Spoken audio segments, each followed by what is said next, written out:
Hello hi नमस्ते और पहला उत्तराखंड। तो एक बार फिर से आप सबके बीच में और बात कर रहा था मैं डॉक्टर साहब की। तो मैंने एक गांव का इंसिडेंट बताया आपको जब मैं छोटा था।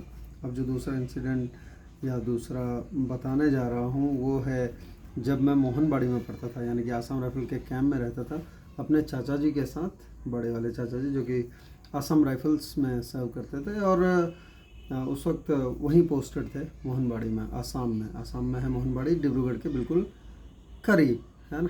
तो आजकल जो डिब्रूगढ़ एयरपोर्ट है, अगर अभी के लोग जो देखेंगे इस वीडियो को तो वो डिब्रूगढ़ एयरपोर्ट इस वक्त मोहनबाड़ी में है। उस मोहनबाड़ी की बात कर रहा हूँ जहाँ आजकल अलग डिफेंस रह रही है, आर्म पैरामिलिट्री फोर्सेस। उस टाइम आसाम राइफल्स थी वहाँ पे। तो क्लास 8th की बात है, मैं केंद्रीय विद्यालय में पढ़ता था और 8th में पढ़ने वाला लड़का जिसका बॉडी वेट हो गया था 19 kg। क्या हुआ होगा, किस तरह से हुआ होगा वो आप लोग इमेजिन कर सकते हैं। And I was not able to lift even a bottle, empty bottle, जो कांच की बोतलें आती थी पहले और उसमें पानी वानी पीने के लिए यूज़ करते थे हम लोग खासकर। तो वो बोतल भी नहीं उठा पाता था। और उस टाइम में शायद कुछ क्या हुआ था, शायद लंग्स में पानी भर गया था, ऐसा कुछ हुआ था। ट्रीटमेंट चल रहा था बट सब ने मुझे देख के कहा था कि ये तो नहीं बचेगा, ऐसा कहा था लोगों ने। बट हम बचे। लेकिन एक एक जो मेरे कानों में हमेशा गूंजती है, मेरे बड़े चाचा जी जिनके साथ में था, वो कहते थे मैं बचाऊंगा इसे। वही नहलाते थे, वही मुझे तैयार करते थे, यानी कि कपड़े चेंज करते थे, क्योंकि मेरी बॉडी में कुछ भी नहीं था, कोई एनर्जी नहीं थी। और इस तरह से मैं हो गया था एक तरह से कंकाल टाइप का। और जो इंजेक्शन्स लगते थे मुझे, हर दिन मुझे एक इंजेक्शन लेना होता था। और वो इंजेक्शन हाथ से शुरू हुआ, यानी कि मसल से। और जब हाथ का मांस बिल्कुल ही कम हो गया, क्योंकि फ्लैश धीरे धीरे कम हो गया, और उसके बाद में फिर कहाँ लगाएं, फिर बारी आई दोनों हाथों में लगा, फिर बारी आई बटक्स की, यानी कि हिप में। और जब हिप्स की बारी आई तो जिस तरफ लगा होता था इंजेक्शन, मैं उसको ऊपर करके बैठता था कहीं पर, कि कितना पेन होता था। बट ये मैं आपको इसलिए बता रहा हूँ क्योंकि अब जो बताने जा रहा हूँ वो ज़्यादा इम्पोर्टेंट है।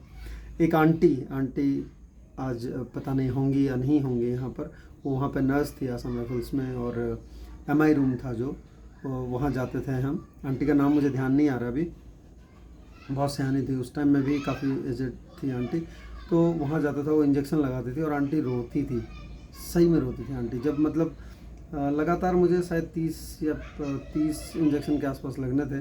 और वो रोती थी कि बेटा कहाँ लगाऊँ मैं इंजेक्शन अब करके, जब वो देखती थी मेरी हालत। और उसके बाद में जब इंजेक्शन उनको लगाना होता था, क्योंकि कई बार क्या होता था, मतलब इतना टाइट हो गया था वो इंजेक्शन लगा लगा के कि वो जो नीडल है वो इंसर्ट नहीं होती थी, बिल्कुल भी अंदर जाती नहीं थी।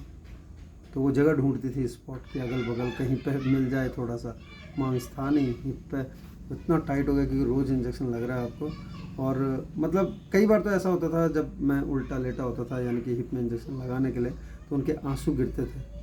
और मैंने वो देखा है गीला होते हुए अपना, मतलब जो भी कपड़ा पहना होता था मैंने जिस तरह से भी। तो आंटी जी ढूंढती थी कि कहाँ लगाऊं करके। नर्स थी आंटी वहाँ पे। आंटी बहुत बहुत धन्यवाद आपका। और सचमुच मतलब वो दिन, और जिस तरह के दिन काटे थे, और मतलब मुझसे ज़्यादा मुझे देखने वाले परेशान, मुझसे मिलने वाले परेशान, क्योंकि मैं तो बीमार था ही था भाई, है ना। जो भी था, मेरी तो तबीयत ख़राब थी तो मैं तो क्या करूँगा, है ना। जो करना है वो दूसरों ने करना है। बट उन लोगों ने मुझे फिर से खड़ा किया और मैं आपके बीच में। तो इसी तरह से मैं अलग अलग चीज़ लेके आ रहा हूँ। और ये मैं डॉक्टर्स का कर रहा था। 2 ही इंसिडेंट मुझे बहुत याद है। एक डॉक्टर चक्रवर्ती सर हैं, जो कि जब मैं एयरफोर्स में था, इंडियन एयरफोर्स में ट्रेनिंग सेंटर में तब हुआ था। तो वहाँ मुझे ज़्यादा ज़रूरत नहीं पड़ी डॉक्टर्स की। तो एक चक्रवर्ती सर को, वो भी इसलिए हो गया था कि मैंने क्रिकेट में डाइव लगाई थी कैच पकड़ने के लिए, और मेरा ये पीछे छिल गया था यहाँ पे शोल्डर्स के पीछे।